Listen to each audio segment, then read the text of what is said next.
I will speak French. I was invited to speak about European policy for seniors. I'm not going to speak about the French experience. My colleague will do it in the afternoon, related to the practical measures and the good practices that we employ in France. I'm going to treat the topic broadly, trying to explain with the help of a few case studies the situation in Europe at the beginning of the new millennium and the challenges facing our services.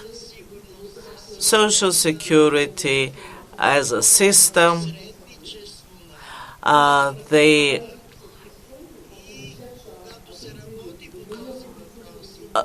the labor market, of course. When speaking about this, we have to remember that the labor market is a specific market which is influenced by different factors with a different strength according to the different periods of time. So, employment for seniors is a topic that makes us approach it at a broader scale, not just to concentrate on our own services, our own countries. I have to point out that there is a very close link between the aging workers and the other workers, long-term workers, long-term unemployed, young unemployed, etc.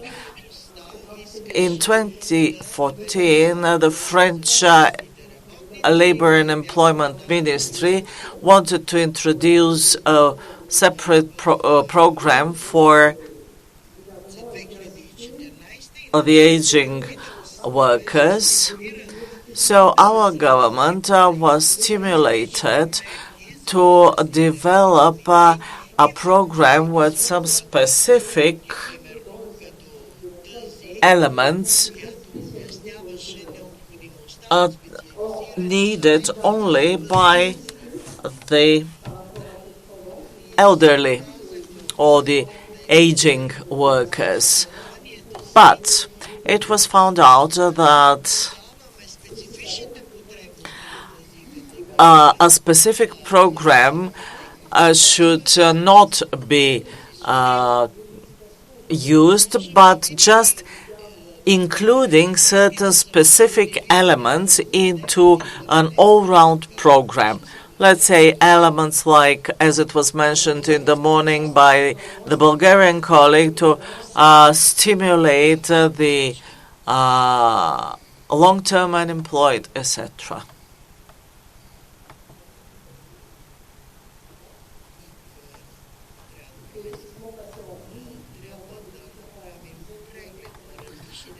So, this is the summary of the topics I would like to touch upon,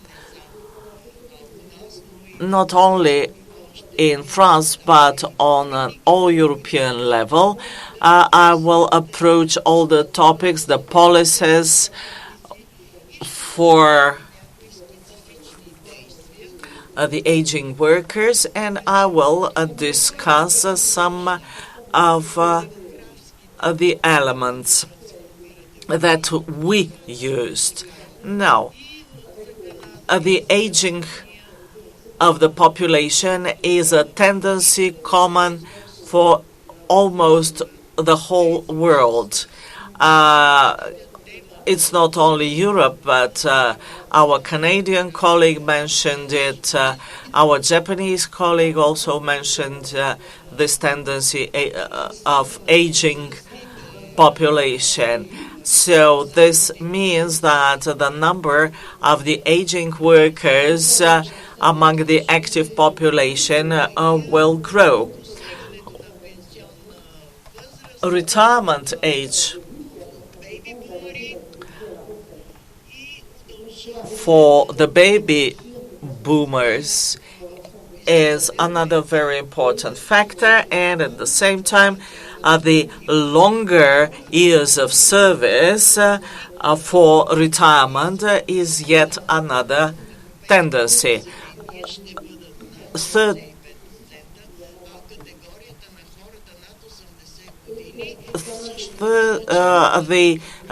percentage of Europeans above 65, of course, will continue growing. The calculations are rough, but more or less 10 times there will be the increase compared to 20 years ago.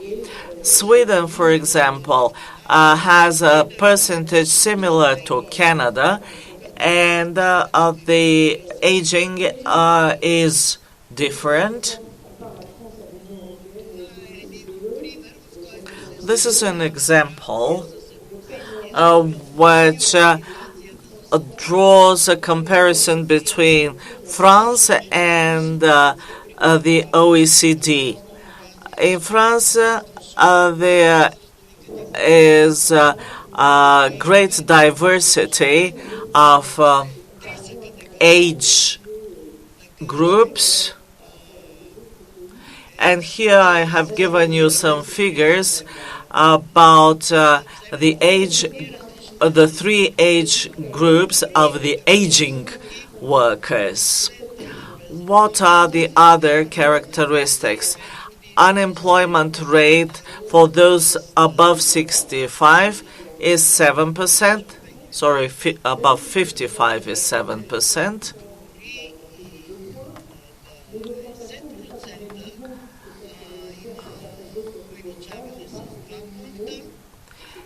And this is an increase by 2 points since 2008. So the rate of increase is smaller among that age group compared to the rest of the population. But 60% are the aging workers among the long-term unemployed.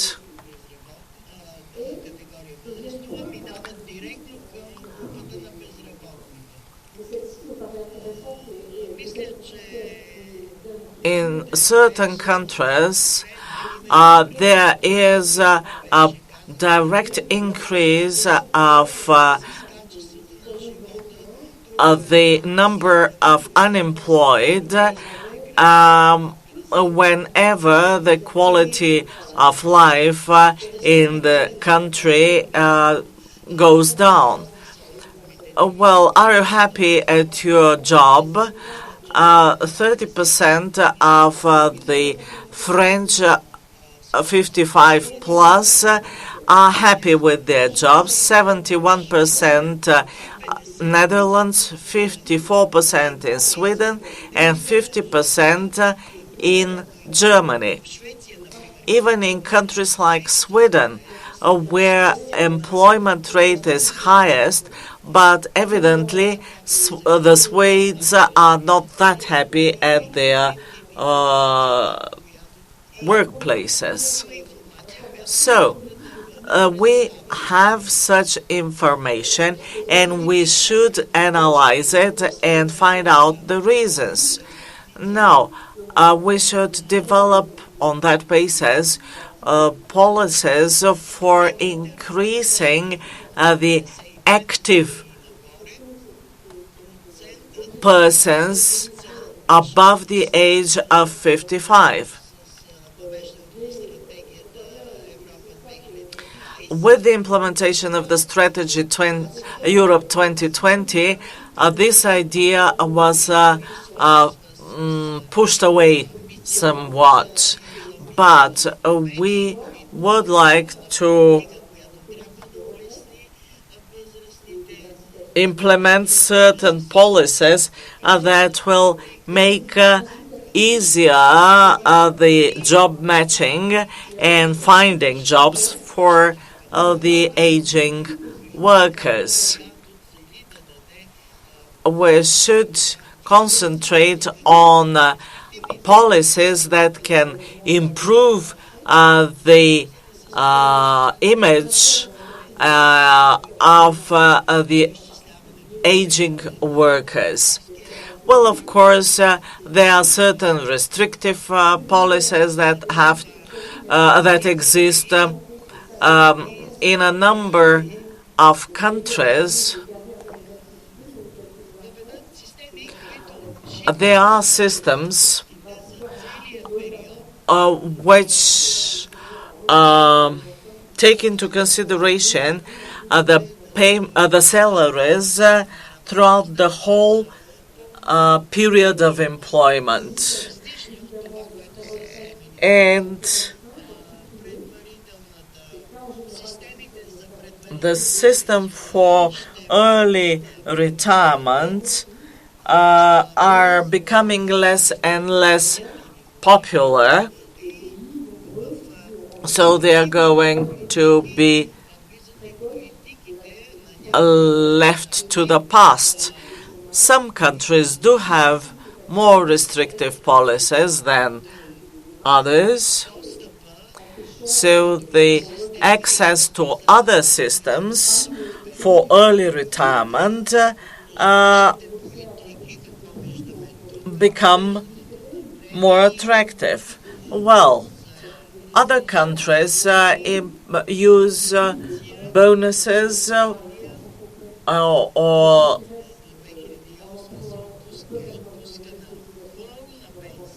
as for example, in France, up to the year 2008, even those who were going on retirement earlier, at an earlier age, were paid their full pensions.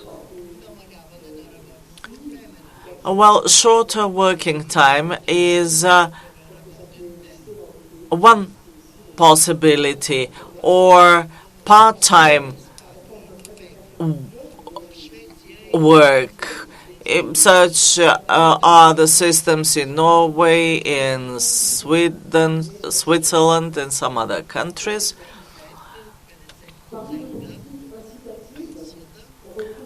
In other countries, there are possibilities for people to go on retirement and be paid 25% of their full pension. Here, we have to also mention the obligation to seek a job. There are certain stimulating measures to have their impact on the aging unemployed. In France and all over Europe, the vocational training chances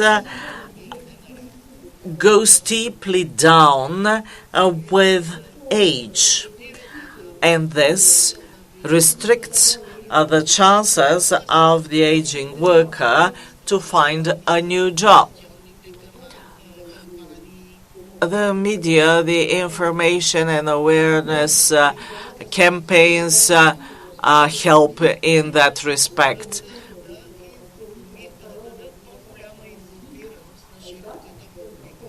Well, all these are things that help informing the broad public on the possibilities that exist. Well, experience is a national asset, and this national asset should be well used and highly respected.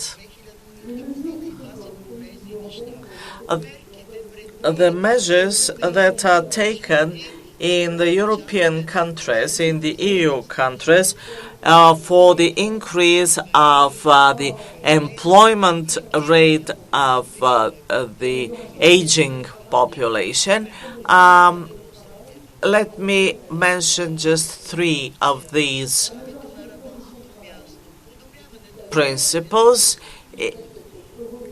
Improving the working conditions, establishing a friendlier working environment for the aging workers. This is something very important for every working person. Well, the social and psychological elements become more and more important for the workers, and it should be paid specific attention to.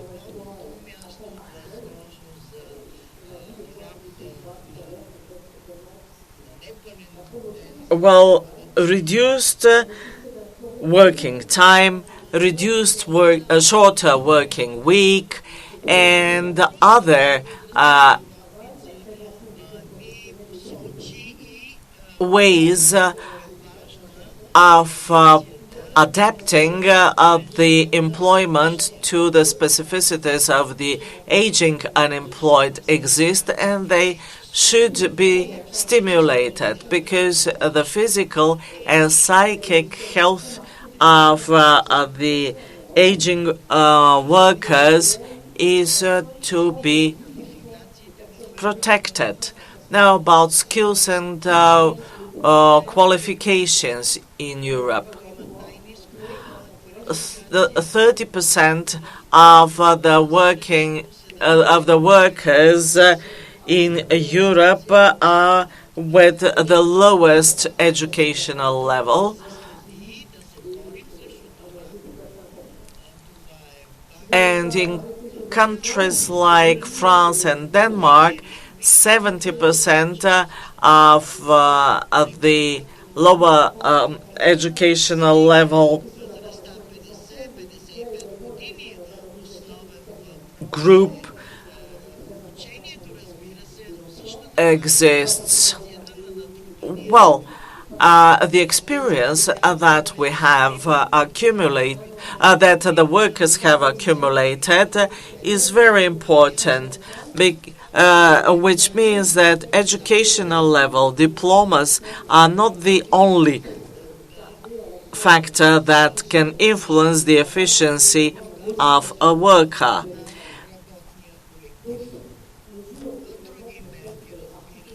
Of course, there could be other measures that can be implemented, such as evaluating the contribution of the aging workers to the effectiveness of the company, the team as a whole. Here you can see certain numbers and data illustrating the great diversity of the situations in Europe. And at the same time, the measures that I managed to outline for you can only help. So preventive activities is something very important, and each and every intervention should be directed towards increasing the qualifications or increasing the flexibility and adaptability of the aging workers so that they will successfully avoid being kicked out of their jobs right before retirement.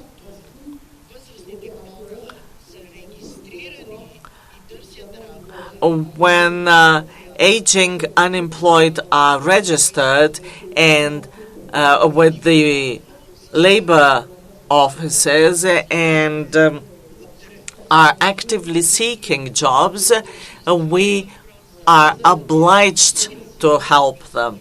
Tomorrow we are going to speak about preventive diagnostics, timely support, etc. In other words, we should personalize our services, and we should not forget the demotivation. So we must start working with the unemployed as early as possible in order to motivate them to go back to work. Well, of course, counseling as a whole, and the importance of these services have been already discussed by Corinne.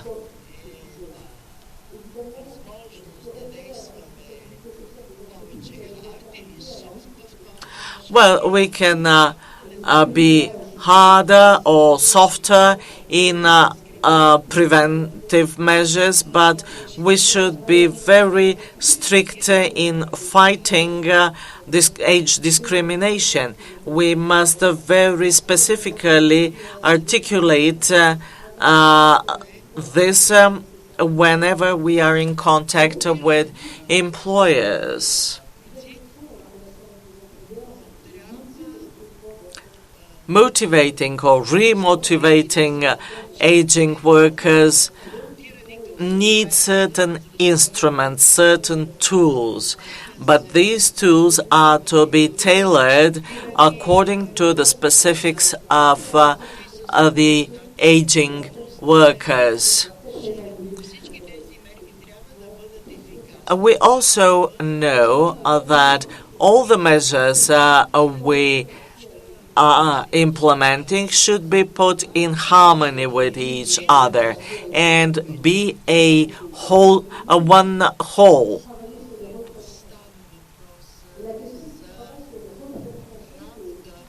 When speaking about all this, we must not forget the representation. What does that mean? Each public employment service has a group of aging workers to take care of, and the experience each service is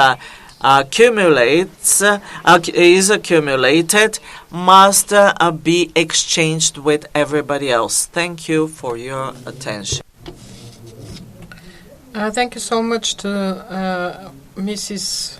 Gauvin. She showed a very broad picture indeed, and we looked at the opportunities of reducing working hours through the new mechanism for maintaining the capacity and qualifications of elderly workers, as well as labor conditions and as an obligatory element for creating a favorable work environment. It was very impressive, Mrs. Gauvin. Now you have the floor for questions. My name is Elka Dimitrova from the Ministry of Labor and Social Policies in Bulgaria. Let me thank Madame Gauvin for this presentation, which was extremely informative and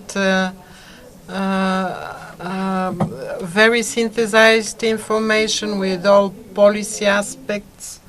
I would like to ask her if, in her opinion, a coding entrepreneurship for the group of over 50 is appropriate, bearing in mind that those people have contacts, experience, and if they really found their own small enterprise or work as consultants, they could prolong their labor life as long as they would wish to, and they could work at the pace they prefer in terms of working hours, in terms of occupation and engagement. So everybody who is healthy would probably like to be active until they leave, but this niche, which we probably haven't discussed so far, is interesting, and I want to ask her what her opinion is. Thank you.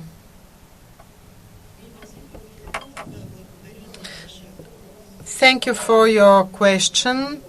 This is an aspect I didn't cover, and you are absolutely right.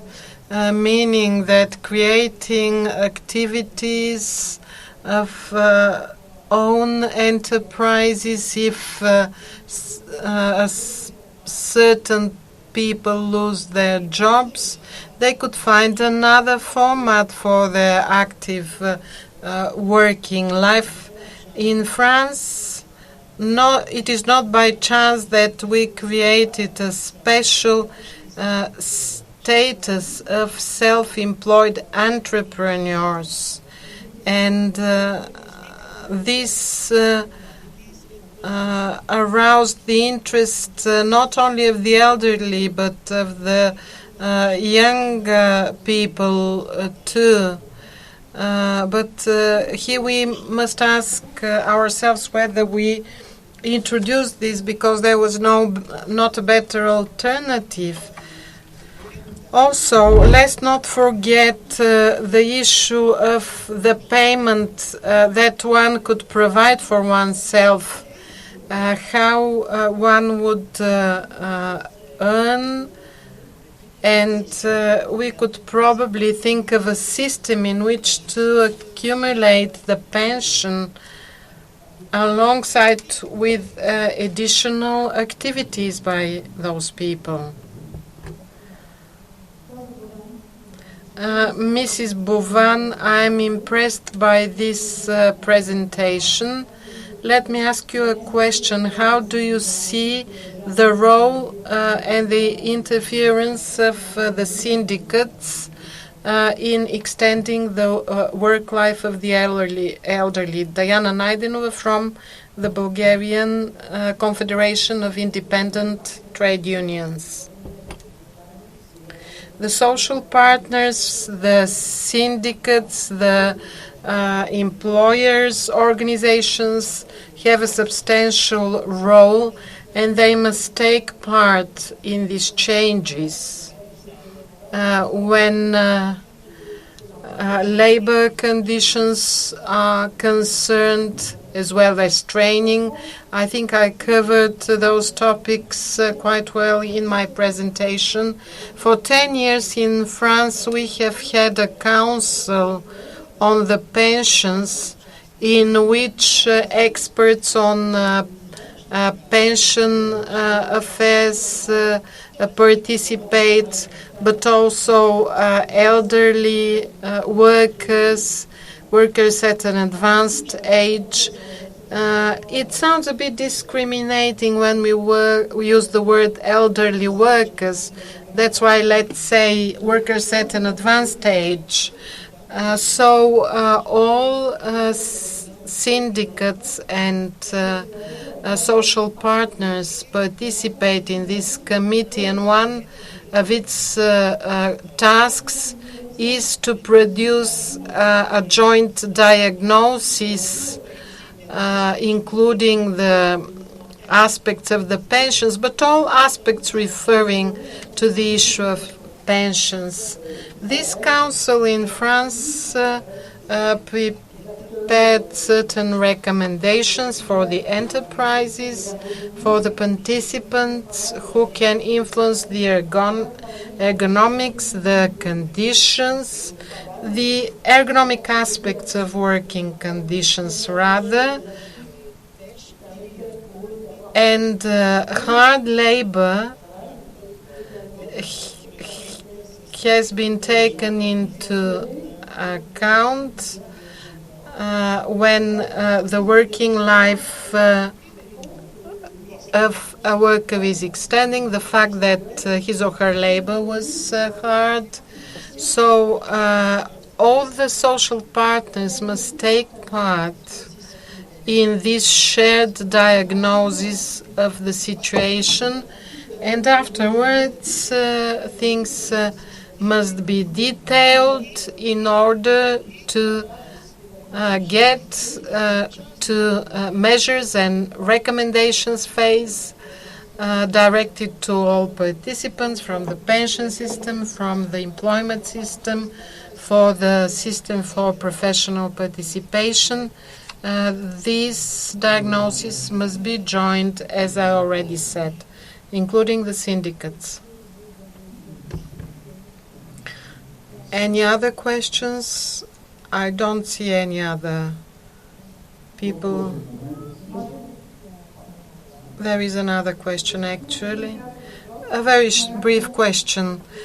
You mentioned something about the valorization of the skills of elderly workers, those who have worked for a continued period at an enterprise without before that acquiring a certificate or diploma.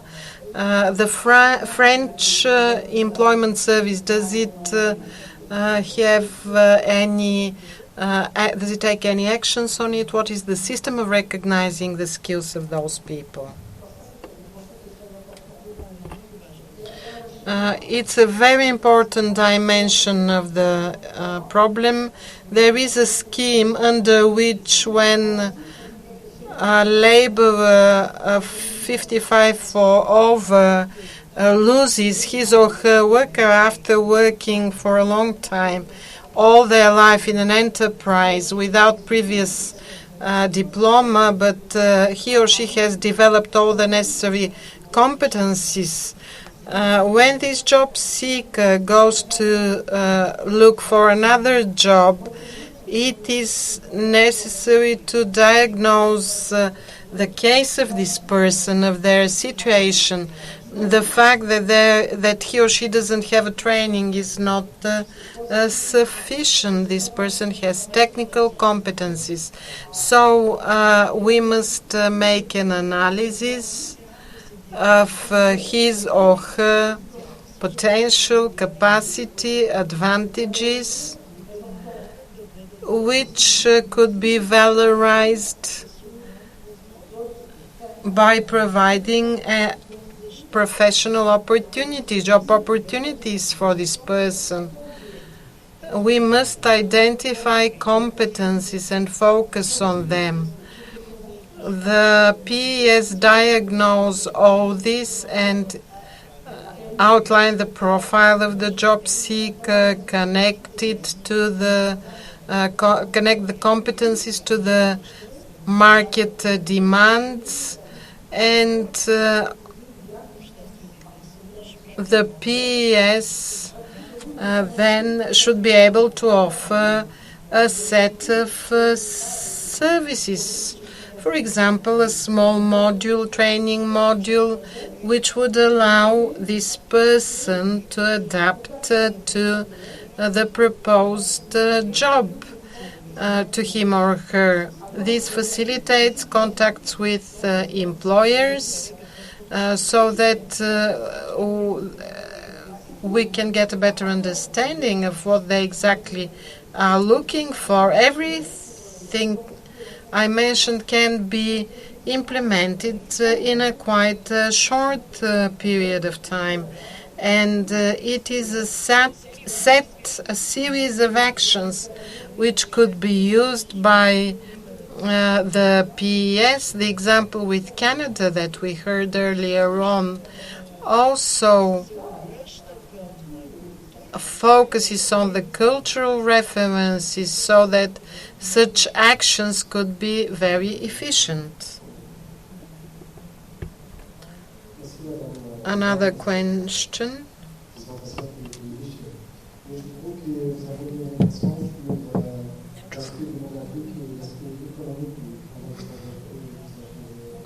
I'm sorry, we can't hear.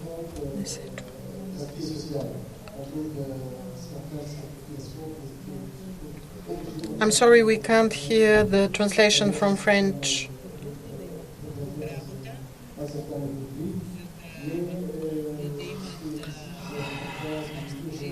In order for those people to have a good standard of living, we need additional measures due to the insecurity in the job.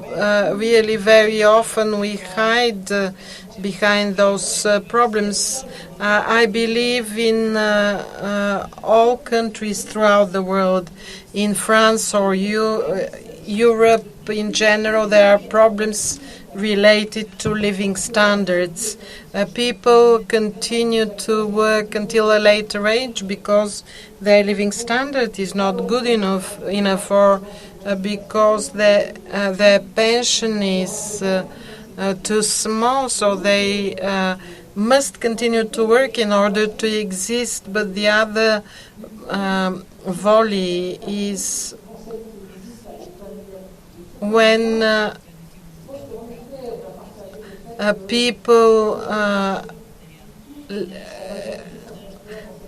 from our generation, around 50, even older than 50, I would say, rather 60 years old, we know certain realities which are quite different from the previous ones, from those of the previous generations, particularly for women of our generation, those who have acquired a high level of education or who have interrupted their professional life. Those who haven't interrupted it at the end of their active life, when they stop working, they just need to continue because their living standard is very low. This is something very important. What can we do as employment services in this context? We must work on developing their competencies, help them with training, and be able to access businesses which are better pay, maybe work in the area of services, etc., etc. Maybe we could sensibilize our services so they're closer to those people, but sometimes we cannot fight segmentation and insecurity, job insecurity. But still we could try and analyze and repeat all this in front of our leaders and emphasize on it.